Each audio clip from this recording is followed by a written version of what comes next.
क'क्राझार नोगोरनि डमिन'सनि manager preterm डेर'या निमाहा बिफिनदों। नंगौ, थांनाय सानाव क'क्राझार नोगोरनि डमिन'सनि मेनेजार प्रिटम डेर'या WhatsAppनि गेजेरजों जोंनि बर' हारि एबा ट्राइबेल हारिखौ गोबां गाज्रि रावजों ओंथि गैयै सोदोब बाहायनानै बखिदोंमोन। जायनि जाहोनाव प्रिटम डेर'यनि ओंथि गैयै रावजों बखिनायखौ दुखु एबा रागा जोंनानै प्रिटम डेर'यनि बेरेखायै फरायसाफ्रा खुद्रिसारदोंमोन।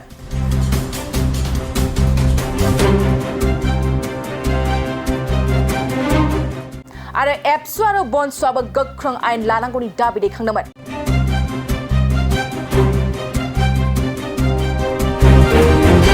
क'क्राझार नोगोरावनो थानानै बिटिआरनि बिखायावनो फैनानै जोंनिनो बर' हारिखौ गोख्रों आरजाथावै राव बुंनायखौ लानानै एबसु आरो बनसुआ प्रिटम डेर'यखौ थाबैनो जोबथेसालियाव लांनांगौ होननानै गोख्रों दाबि दैखांदोंमोन। आरो प्रिटम डेर'या गोख्रों दाबि दैखांजानायनि उनाव एबसु, बनसु आरो आतसुजों एफआइआर होजानायनि उनाव मोनसे भिडिअनि गेजेरजों निमाहा बिनायखौ बे समाव नुनो मोन्दों। प्रिटम डेर'यनि निमाहा बिनायनि उनाव प्रिटम डेर'यखौ एबसु, बनसु आरो आतसु आरो जोंनि बर' हारिया निमाहा होगोन ना होआ आरो बेनि सायाव मा राहा लागोन बेखौ उननि समासो मिथिसिगोन। मैंने जो भी बोला है पूरा बोडो जाति के बारे में और इसके लिए पूरे बोडो जाति को जो भी इंसल्ट फील हुआ है मैं उसके लिए क्षमा प्रार्थी हूँ और पूरे तहे दिल से हाथ जोड़ के मैं सबसे क्षमा मांगता हूँ।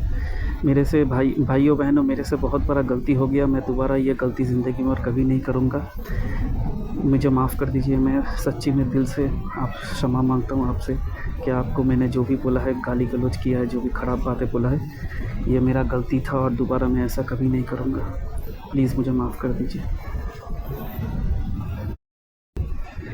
मैंने जो भी बोला है पूरा बोडो जाति के बारे में और इसके लिए पूरे बोडो जाति को जो भी इंसल्ट फील हुआ है मैं उसके लिए क्षमा प्रार्थी हूँ और पूरे तहे दिल से हाथ जोड़ के मैं सबसे क्षमा मांगता हूँ।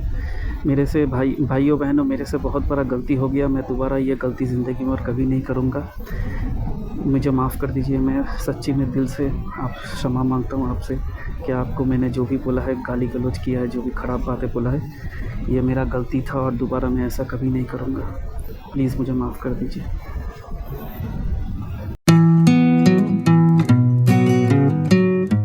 मोनसे फोसावथाय नोंथांमोननि थाखाय मोनसे गोजोनथाव खौरां लानानै फैदों। चिरां जिल्लानि सिङाव थानाय काजलगावनि सिफुं हटेलखौ गुवाहाटी नोगोरनि साखाथियाव थानाय सानसारियाव गोदानै मोनसे सिफुं हटेल ब्रान्च खुलिनाया नोंथांमोननि थाखाय गोजोनथाव खौरां लानानै फैदों। नोंथाङाबो जुदि गुवाहाटीयाव थायोब्ला एबा गुवाहाटी नोगोराव दावबायहैनाय समाव बर'नि दोरोङारि ओंख्रिखौ जानो लुबैयोब्ला गुवाहाटी नोगोरनि साखाथियाव थानाय सानसारियाव गोदानै बेखेवनाय सिफुं हटेलाव थांनानै जाहैनो हागोन। बे सिफुं हटेलाव नोंथाङा बाङाय बेसेनावनो बर'नि गोबां गुबुन दोरोङारि जाग्रा ओंख्रिफोरखौ मोननो हागोन। अनला दाउ, सबाय दाउ, अमाजों नारजि, मैथा अमा, ना बाथोन, थारुन ना, थारुन अमा आरो गोबां बायदि बर'नि ओंख्रिखौ बे बर'नि सिफुं हटेलाव मोननाय जायो। सोरबाफोर जुदि बे सिफुं हटेलाव बर'नि संनाय खावनायखौ जानो थाखाय सिगांग्रो अर्डार हरनोब्ला नैबे 9864747796 9954772037 जामबुं नम्बराव कल खालामनानै बुकिं खालामहरनो हागोन।